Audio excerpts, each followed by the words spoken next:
Muy buenas, hoy tenemos el placer de hablar con Koldo Barrenetxea, un naturópata y meditador con una profunda trayectoria en el mundo de la metafísica y en el bienestar interior. Vamos a adentrarnos en su historia personal, su camino hacia la sanación y su enfoque único para compartir su sabiduría con los demás. Koldo. Hola. Muy buenas. Dicho esto, esta presentación, pues lo primero que te voy a preguntar es ¿quién es Koldo, no? ¿Cómo describirías este Koldo que camina por la tierra? El personaje Koldo. Bueno, como buscador de la verdad, siempre ha sido un motor en mi vida. Y eso me llevaba a diferentes disciplinas de conocimiento. Sería un poco eso. Esa es la vida del personaje, el personaje buscador, que se va diluyendo en la nada, ¿no? Un poco así te diría. Sí, porque al final, como decía, has hecho un camino, ¿no? Una trayectoria en este mundo que me imagino que habrá tenido un inicio, ¿no? O sea, ¿cómo comenzó esa búsqueda interior? Si aquel inicio fue por algún evento en particular que te impulsó a explorar este mundo de la metafísica, y antes de eso tu camino también como naturópata, ¿no? Como acompañante, ¿no? En la sanación de las personas. Sí, pues mira, como a muchas otras personas, mi camino empezó por una crisis personal, con 30 y pocos años. Una relación de pareja que me hizo plantearme cosas. Y en ese planteamiento de cosas empecé a darme cuenta que todo estaba en mí, lo bueno y lo malo. Y eso fue un poco el comienzo de empezar a investigar en qué es lo que somos. Y empecé por la parte psicológica con muchos trabajos personales de investigación, ¿no?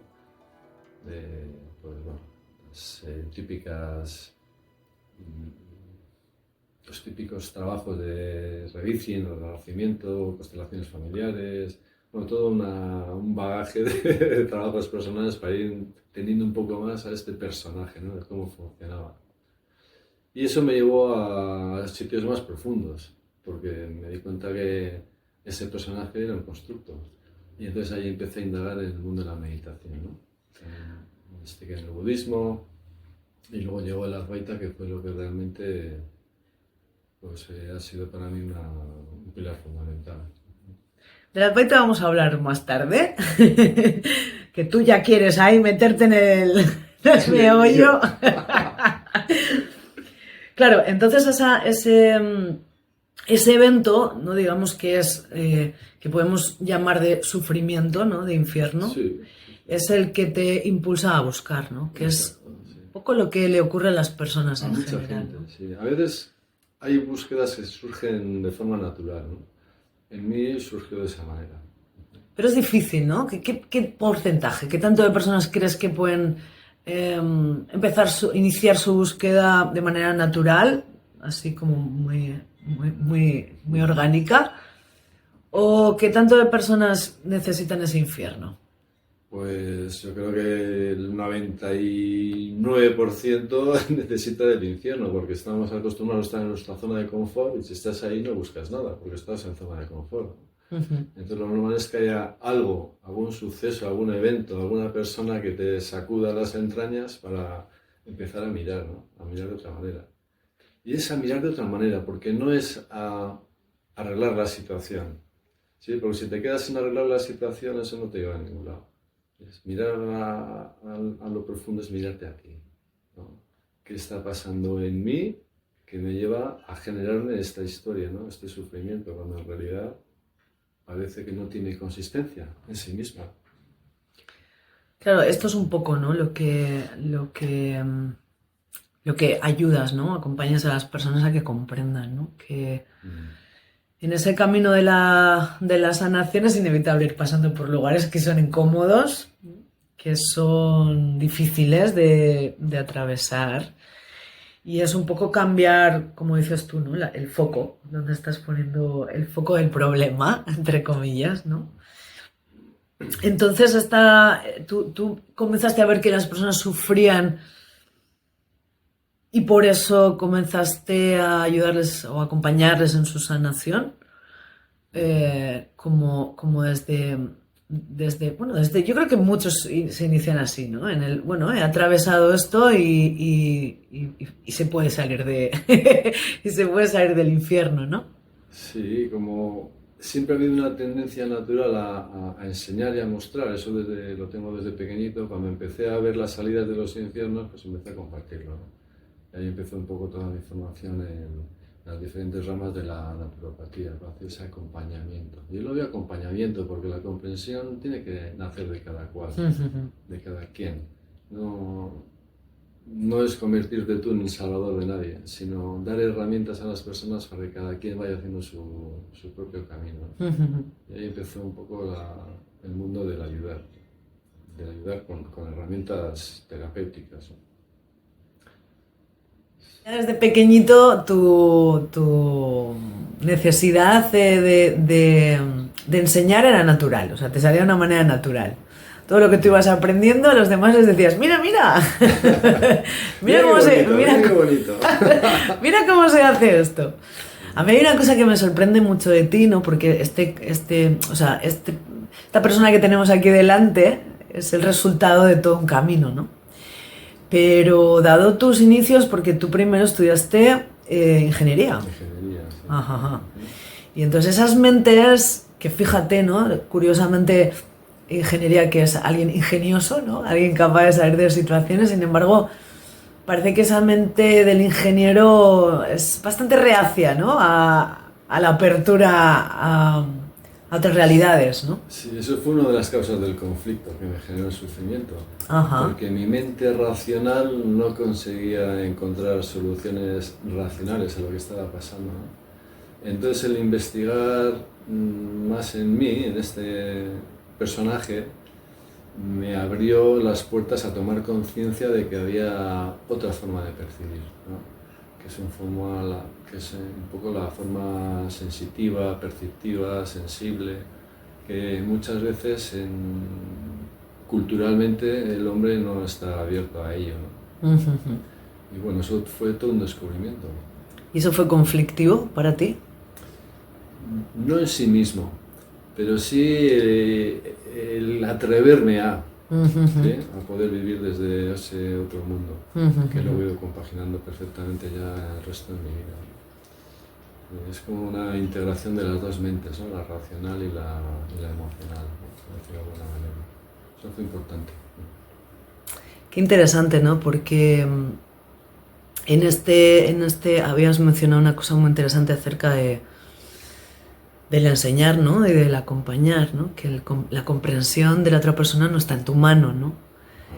Y esto quizás sea algo que se olvida mucho a los terapeutas en general, ¿no? O a los acompañantes del crecimiento, ¿no? Porque al final estás haciendo un rol, ¿no? En la vida haces un rol y este no deja de ser un rol más. Sí, es que todos son roles. Todos son personajes relacionándose entre personajes, cuando en realidad la esencia de lo que somos no es eso. Y ahí entra todo el mundo de la meditación, ¿no? Cuando ya empecé a plantearme preguntas más profundas, no encontré fácilmente respuestas profundas, hasta que me topé con el Vedanta Advaita, ¿no? Y dirías que claro, porque uno se tiene que enfrentar a todos estos egos, ¿no? Era ingeniero, luego soy no sé qué, luego soy no sé cuánto, ¿no? Nos vamos identificando un poco con aquello que hacemos, ¿no? Y de pronto llega el mundo espiritual, ¿y qué sucede con el mundo espiritual, el terapeuta y el ego? Pues que se plantea claramente que el problema es la identificación, ¿no? Como lo acabas de decir. Es el mundo del yo. Cuando te identificas con cualquier fenómeno interno o externo, aparece el yo adueñándose de eso que está pasando. Y en el mundo espiritual pasa lo mismo. Si aparece alguien adueñándose de eso que aparentemente conoces, aparece un ego espiritual. Que como es muy sutil, pues es más complejo de soltar, ¿no? Por decirlo de alguna manera. Claro, quizás sea más difícil de identificar, ¿no? Sí, porque es más sutil. Cuanto la cosa es más sutil, es más complejo, ¿no? ¿Y por qué es más sutil? Porque estás hablando ya en planos no groseros, sino más finos, más mentales, supramentales, pero siempre hay un resquicio de un adueñamiento de eso que está ocurriendo, que es aparente en el fondo. Eso ya es como el último eslabón, ¿no? Por decirlo de alguna manera, en el pretendido camino, ¿no? El último eslabón de soltarlo absolutamente todo, porque ni siquiera hay mundo espiritual. Esa es la paradoja, ¿no? Claro, pero entonces estoy entendiendo que es necesario ese camino, ¿no? Bueno, de dejar que el ego espiritual haga su trabajo y tú observarlo, detectarlo y soltarlo, ¿no? Porque esto es como una manera también de madurar todo ese ego, ¿no? Bueno, si entramos ahí un poco más finos, todo eso sigue siendo como un relato, una historia. En realidad no hay nada de todo eso. Solo hay una seidad, una presencia, una consciencia continua, ¿no? En el único instante que existe, que es este. Y todo lo demás es un constructo, ¿no? Que te crees o que no te crees, ¿no? Entonces es como ver este sueño, este teatro que se monta, sabiéndote que eres incluso eso, pero no independiente de ello, no siendo un personaje que se identifica con un rol o con un alguien, porque todo eso queda integrado en el propio sueño. Es paradójico, ¿no? Cuando hablamos de estas cosas en un poco profundo son todo paradojas. Claro, pero esto es lo que mata al ego espiritual. La Sí, paradoja. sí, sí, porque no tiene realidad en sí mismo, ¿no? Bueno, y porque le hace enfrentar a eso de que en realidad solo sé que no sé nada, ¿no? Gran Sócrates, ¿sí? Y esta cosa la mente no la lleva bien. Claro, porque siempre queremos saber cosas, pero para apuntalarnos como identidades separadas, cuando en realidad todo brota de la nada, ¿no? Si todo brota de la nada, la sustancia de lo que están hechas las cosas es nada. Aprender a detectar eso es todo un arte bueno, que desde la antigüedad se pretendió hacerlo con la herramienta de la meditación, que es un poco una herramienta fundamental para poder mantenernos en esa desidentificación. Para mí hay una diferencia bastante notable, ¿no? Entre tiempos antiguos y ahora, que digamos que está mucho más al alcance de las personas y de su comprensión, de su entendimiento como normal, la meditación, ¿no? El acto de meditar, porque digamos que hace unos años pues esto solo estaba reservado para gente rara de allí de la India o para gente rara de aquí de Occidente que en fin, que era poco menos que locos, ¿no? Pero hoy en día la meditación se ha convertido en algo también muy comercial, ¿no? O sea, se vende como una suerte de cosa inmediata, ¿no? De beneficio inmediato, ¿no? Como una pastilla también. Entonces, ¿qué es en realidad la meditación? ¿Qué pasa ahí? Buena pregunta. Se puede abordar desde muchos sitios. Yo diría que la meditación, cuando nació como herramienta en el Oriente, era una forma de introspección para detectar la naturaleza real que somos. Entonces, eso te puede llevar a sitios muy profundos en los que puedas tomar conciencia de lo que eres. ¿Qué pasa con esa profundidad? Que esa profundidad que detectas que eres, como ya lo eres, en realidad no necesitas de la meditación para tener conciencia que eres. Entonces, la herramienta puede dejar de ser herramienta cuando realmente ya te mantienes en esa comprensión. Yo diría que es un pilar fundamental en la vida de una persona mantenerse en la meditación hasta que llega a esos momentos que se llaman de despertar continuo, ¿no? Mientras tanto, esa actitud que te lleva a darte cuenta de lo que eres, como también está en el mundo, digamos, de los sentidos, ya no es una interiorización, sino que ya es una exteriorización, porque estás viviendo en tu vida cotidiana, también la puedes trasladar ahí. De manera que la meditación se convierte en una forma de vivir, en estar en contacto con eso que eres, estés interiorizado o estés en tu vida cotidiana. Entonces es una toma de conciencia de lo que eres de verdad, y eso es continuo, es presente, es ahora. Eso es meditación. Y entonces enlazo con la siguiente pregunta, ¿no? Que me lleva a que, desde tu punto de vista, esta cosa de vender la meditación como algo para aislarte, ¿no? Para evadirte, para huir, que a eso es a lo que me refiero un poco con lo comercial, ¿no? Con la venta comercial de la meditación. O sea, da igual que te receten una pastilla para dormir que una meditación para que no sientas, ¿no? Para que no tengas ansiedad, para que no tengas lo que sea. Pero claro, no funciona de esa manera, ¿no? Porque luego tú tienes que llevar tu meditación a la vida. Está muy bien que tengas calma y tranquilidad. Bueno, si esa noche no tienes insomnio, por ejemplo, ¿no? Pero claro, eso estás tapando el síntoma de lo que está sucediendo y después tienes que moverte por el mundo, ¿no? Entonces, ¿cómo unimos la meditación, o lo que entienden las personas por meditar aislado en una cueva, en tu habitación, que te puede llevar a esa sensación de tranquilidad y de calma, con después llevarlo a una situación extrema en tu vida? O sea, cuando luego tú tienes que lidiar con tu madre, con tu padre, con tu suegro, con tu primo, con tu jefe y con tu compañero de trabajo.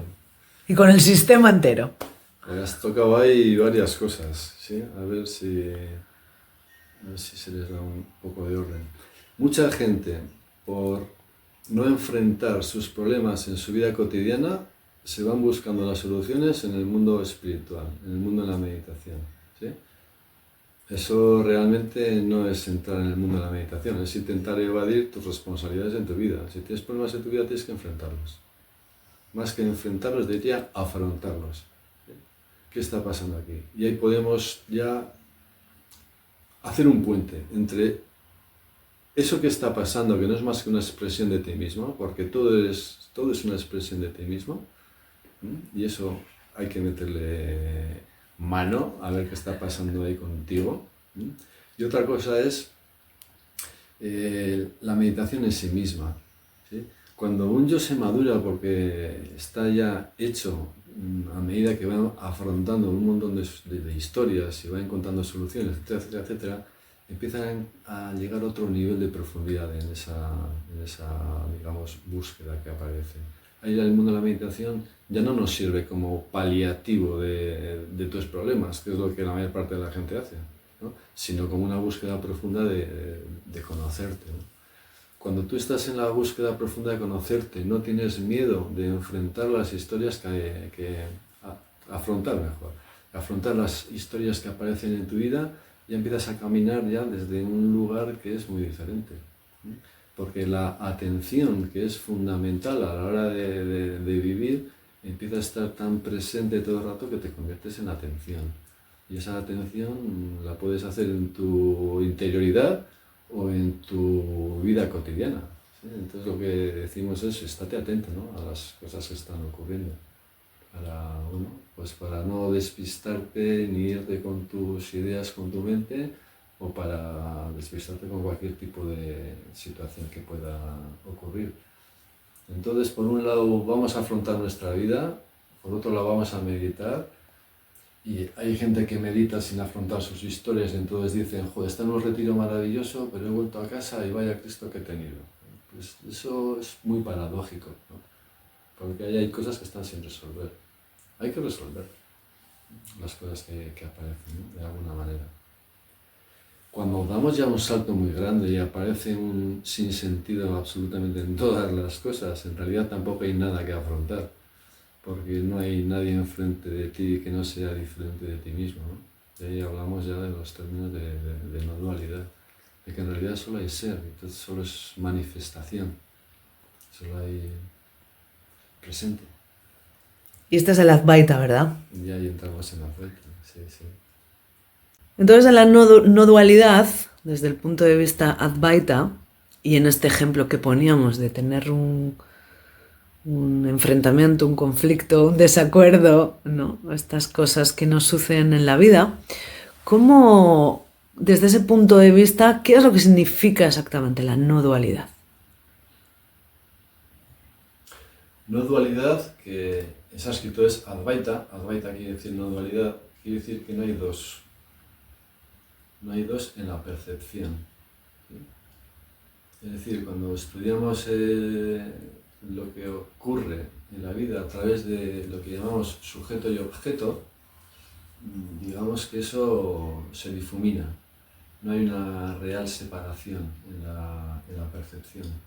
De manera que aunque aparezca algo, lo puedes vivenciar desde un lugar donde no hay un sujeto identificado con ese algo que está pasando. De manera que ese algo que está pasando no deja de ser diferente a eso que está percibiendo eso que está pasando. Es decir, eso es decir que el sujeto se convierte en el objeto, ¿no? O el observador es lo observado, ¿no? Eso es un poco lo que quiere decir.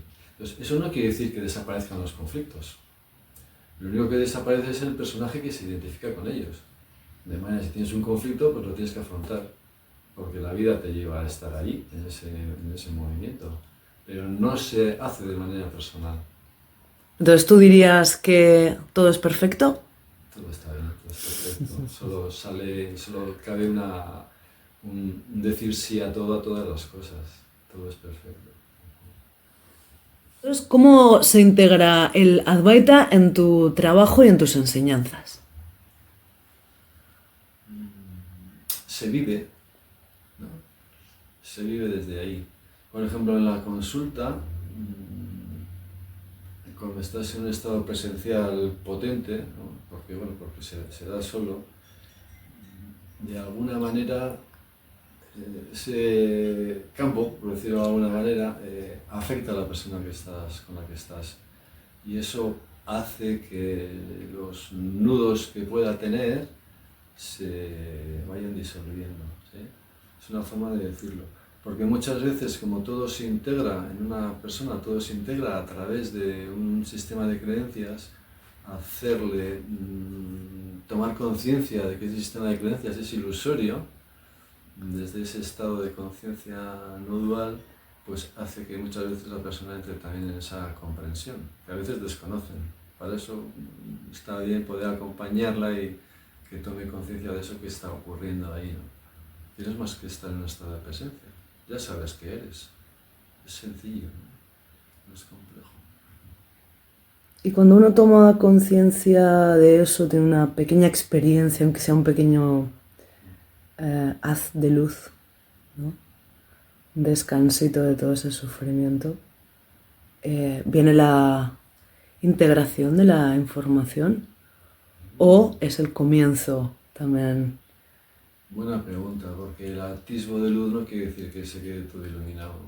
Tienes que estar en ese atisbo continuamente, cuestionándote continuamente cuando te colocas en un sitio donde ese atisbo desapareció. Por eso se plantea la práctica de la meditación diaria, de estar siempre atento, de no identificarte con las cosas, de decir sí a todo. Es una forma de vivir, ¿no? Para poder estar en esa comprensión un poco más profunda de lo que somos en realidad. Sí a todo te refieres a eso, ¿no? O sea, existen tus cosas en la vida y esos conflictos o esas cosas a resolver. Entonces sí a eso, ¿no? Sí a ver, sí a estar, sí a... Sí. Tú imagínate que estás a la noche durmiendo, estás en un sueño. En el sueño, ¿qué haces? Vivir el sueño, no haces nada con ello, ¿no? Es como permitir que eso que se está dando en tu vigilia se dé. No tienes otra opción, la verdad. Solo es tu actitud la que va a definir cómo es ese momento. Y la actitud más adecuada, por decirlo de alguna manera, es la de estar atento, ¿no? Estar en esa percepción que te lleva a un lugar en el que te deslocalizas. ¿Y tú puedes afirmar que cuando estás en presencia la vida es próspera, está bendecida? ¿O no? No se plantea prosperidad o no prosperidad. La seriedad no tiene nada que ver con ninguna cualificación de cómo son las cosas. O podemos decir que ya es próspera por sí misma. Vivir ya es próspero, es vida, y somos la vida. No es la vida que está ocurriendo en nosotros, es que somos la vida. Y haces varios encuentros, varias sesiones, ¿no? Para que las personas puedan iniciarse en la meditación y profundizar en ella, ¿no? Hacemos encuentros mensuales en un centro aquí en Getxo, en Vizcaya, en el centro Taupada 9, podéis encontrar en Instagram. Y al año estoy organizando 2 talleres de iniciación a la meditación y también hacemos un par de retiros al año, lo que estoy de momento ofreciendo, ¿no? O es lo que se está dando. Entonces eso, en Taupada 9 o en Koldo Barrenetxea en Instagram, pues nos podéis encontrar para estar informados de lo que estamos haciendo.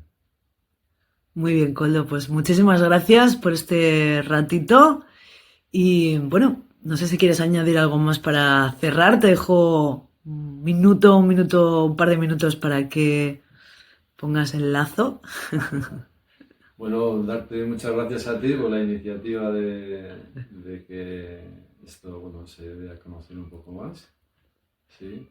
Que la Advaita es una forma de vivir, ¿sí? Pero no hace falta ponerle un nombre a esa forma de vivir, porque también hay otras tradiciones que lo muestran, ¿no?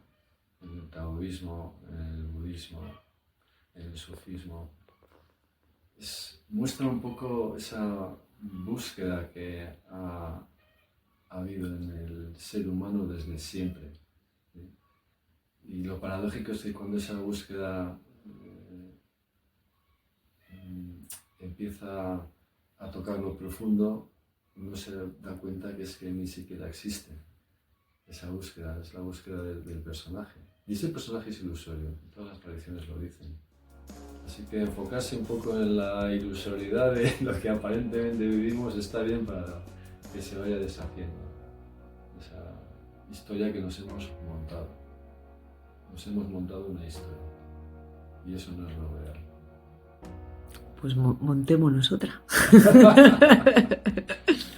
Muchas gracias, Koldo. Gracias.